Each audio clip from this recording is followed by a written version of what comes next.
Roughly the year 2000, we launched a brand new model of ministry for Youth for Christ with a special bias towards urban work. This holistic ministry model included our core roots of evangelism and discipleship and spiritual interaction with kids, but it added to that a component of concern for their educational success. Their safety issues became barriers to them dealing with bigger issues in their life because they didn't feel safe.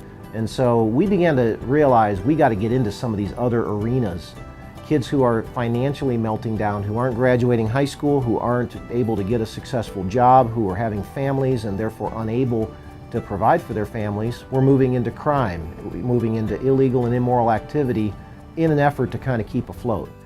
We saw this as something that, gosh, if we're going to make a difference, we got to get involved in this kind of stuff. In our long-term plan, not only was there a need to house the programming that we had, there was the strong desire to have a structure or a building that could grow into what we long-term wanted, and we knew right from the beginning that education was a critical component of that. Growing up, I had a hard childhood, but that all changed when I was 13. My stepdad molested me, and my mom had to choose between me and him, and she kicked me out. So I was homeless at 13. At that point, I had nobody.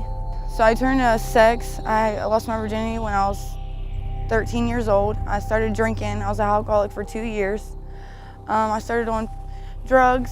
I dropped out of school, and I got pregnant when I was 15 with my first kid. I got married to my husband when I was 16. We stayed together for a while until I got pregnant again with my daughter when I was 17. Then he left me, so at this point I was homeless with my 2 kids at 17. There wasn't anything for me. I couldn't go to a shelter because I wasn't 18.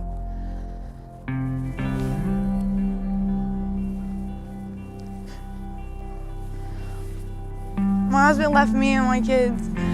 It was like we were left to defeat the world all on our own.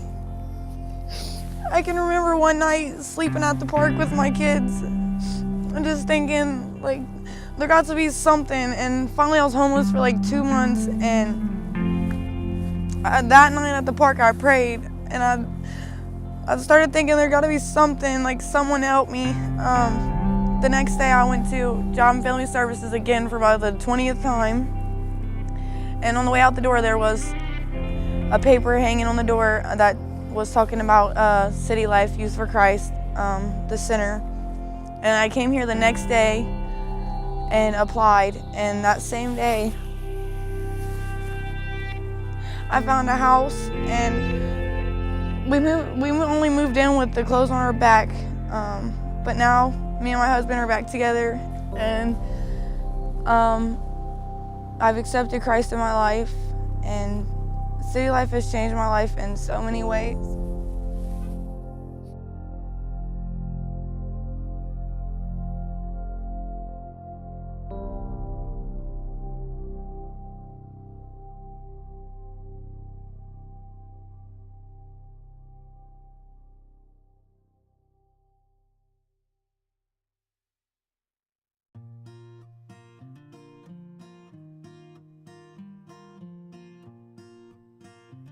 The mission of the school will be to prepare students for life after high school. That could be a 4-year program, 2-year associate's degree, or straight into the workplace with the training and skill acquisition necessary to get a living wage paying job that provides benefits right after graduation. Franklinton, as the oldest neighborhood here in Columbus, has been neglected for quite a long time in terms of infrastructure, in terms of education, and so taking this iconic symbol and revitalizing it and turning it back into an educational center for the neighborhood is something that I think will generate a lot of energy and inspire people to see what else is out there. A safe environment makes children want to be there, and they will come. And so if you have a high attendance rate, you have much better odds at getting good scores and kids getting a good education, because they want to be there. They want to be there. The day that I grew up here in the neighborhood, it gave me a passion to help others like me who came from backgrounds like me, to see them succeed and thrive, or at least have the option to. It's something that I'm passionate about. It's something that I work at daily in my professional life as well, is to help students get the educational preparation that they need to be able to take advantage of life opportunities. The West Side is the most underserved area of town, but that's where the need is, so that's where we want to be. The success academically of the kids in our neighborhood is dismal, and this kind of a school is exactly what we need.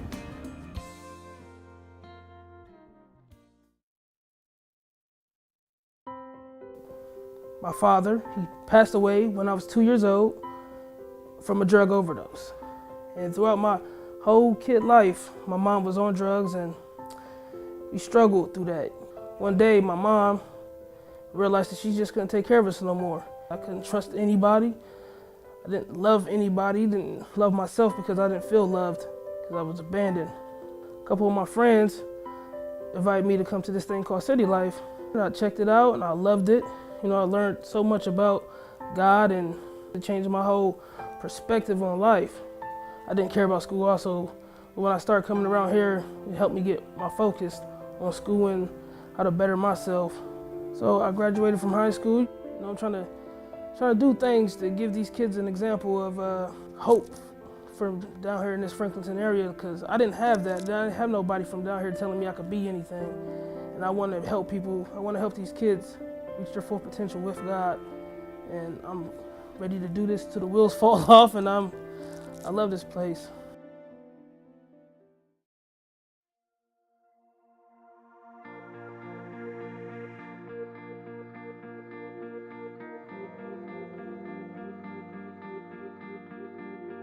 You have one organization, and that's the charter school, that is working with the children from early in the morning till late in the afternoon, and their focus is to prepare them for life. And then you pass the ball to City Life, who's working with them until 9 o'clock every night. Where else can you get that opportunity?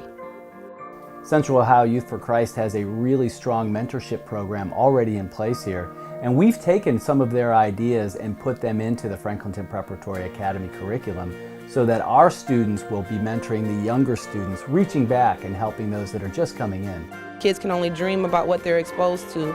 And here, traditionally, we have had limited exposure for our students. And I think that's something that we want to bring back here to strengthen individual lives and the community as a whole. So you've got quality educators, you've got a safe environment, you have multiple avenues for your child. They can't get that anywhere else. Combined, I believe that the strategy and effectiveness of the City Life Center at impacting urban kids in an after-school context, partnered with educating young people in the school context, that in combination, the kind of impact we can make in this neighborhood is not going to be just transformational for a kid or a dozen kids or several dozen kids, but for hundreds of kids. We have the ability to create a tipping point strategy that would completely change over this neighborhood so that 10 years from now, this is a completely different place to live.